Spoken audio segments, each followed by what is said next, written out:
Бид орчин тойрнон ажиглавал хаасайгүй л санамсаргүй өөрчлөгдөж байгаа зүйлсийг олж харах болно. Үнэхээр дуу шуугиан санамсаргүй өөрчлөгдөж байгаа шиг жинхэнэ санамсаргүй тоонуудыг үүсгэж чадах уу? Дууны утгыг хэмжихэд гарах тоонуудыг бид загвар гэж болно. 1, 2, 3, 4. Жишээ нь бид тодорхой хугацааны завсарт телевизийн сувгийн долгионы шуугаануудыг хэмжвэл жинхэнэ санамсаргүй тооны дараалал гарна.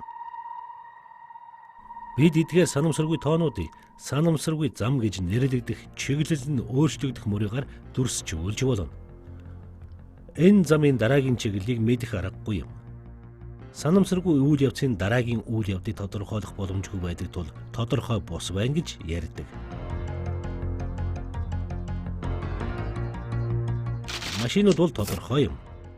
Тэдний үйлдэлийг тааж болохоор бөгөөд давтагдж байдаг.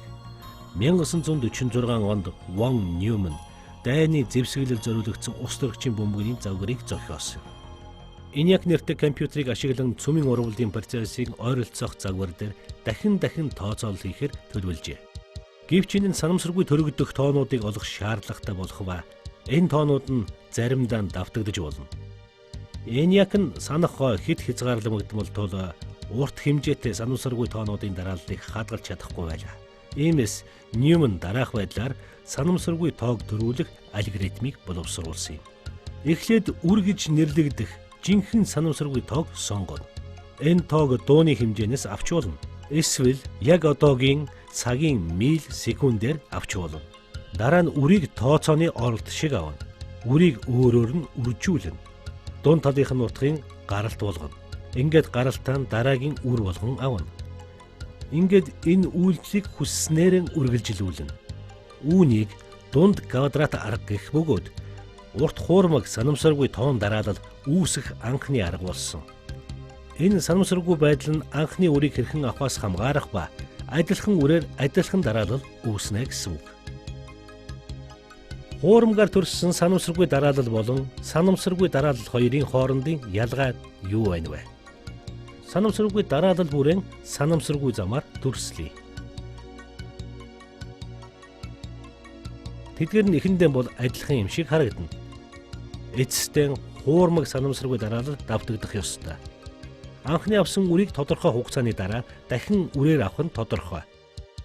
Давтагдах хүртэлх дарааллын уртыг үе гэж нэрлэдэг. Үе нь анхны үрийн уртаас шууд л хамаарна. Жишээ нь бид 2 урттай анхны үр авбал энэхүү алгоритм хамгийн ихдээ 100-гийн урттай дараалал төрүүлээд дахин үрээ ашиглана. 3 урттай үр авах юм бол 1000 тоо төрүүлээд дахин үрээ ашиглахад хүрнэ. 4 урттай анхны үр авахад 10,000-аас их урттай дараалал үүсгэж чадахгүйгээр дахин анхны үрээ ашиглана. Анхны үрийн уртыг хангалттай авснаар бид давтагдах үеийн уртыг тэрбумаар хэмжигдэхээр болгож чадна. Нэг чухал ялгаа байна. Та хуурмаг санамсаргүй дараалал үүсгэхэд байх боломжгүй олон тооны дарааллыг үүсгэдэг. Жишээ нь Алис 20 шилжилттэй санамсаргүй нэг дараалал үүсгэлээ гэхэд тэр нь шилжилтүүд нь бүх боломжит дарааллуудаас ганцыг сонгохтой адилхан. Энэ аваа нь 26-гийн 20 зэрэгт дэвшүүлсэнтэй тэнцүү буюу астрономийн тооны цаас агуулна. Хэрэг бид түүний ёроолд зогсоод дээш нь гэрэл тусгавал оройд нь байгаа хүн уг гэрлийг 200 гаруй сая жилийн дараа харж чадах юм. Үүнийг Алисийн 4 цифртэй үр ашиглан үүсгэсэн 20 оронтой хуурмаг санамсаргүй дараалалтай харьцуулъя. 10,000-ын анхны үрийн боломж дуутахаас нэгийг сонгоход харгалзан нэг санамсаргүй дараалал үүсгэх ба нийт 10,000-ын өөр дараалал үүсэх бөгөөд бүх боломжит дараалалд өчүүхэн бага хөв эзэлнэ. Бид санамсаргүйгээс хуурмаг санамсаргүйд шилжихэд түлхүүрийн огторгүйг үрийн огторгүй болтол багасгаж агшаа. Санамсаргүй төрөх дарааллаас хуурмаг санамсаргүй дарааллыг үл ялгадан болгохын тулд компьютераар бүх үрийг шалган тохирохыг олох боломжгүй байх ёстой.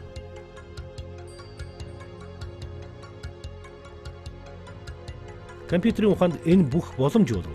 нийт хугацааны боломжийн хоорондох ялгааны талаарх чухал асуудал шилжинэ.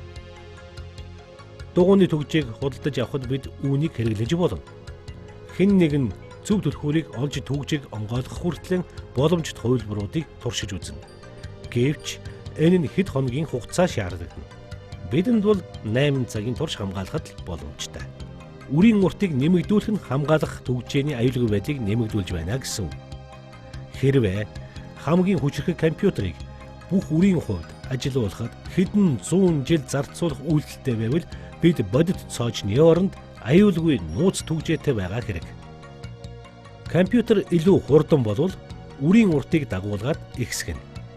Хуурмаг санамсаргүй нь Алис болон Бобыг хэд их урт санамсаргүй дараалал хадгалахаас чөлөөлж өгч байна гэсэн үг юм.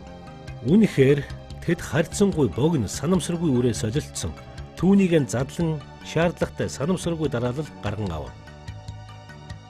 Гэхдээ тэд санамсаргүй үрээ солилцохоор огт уулзч чадахгүй бол яах вэ?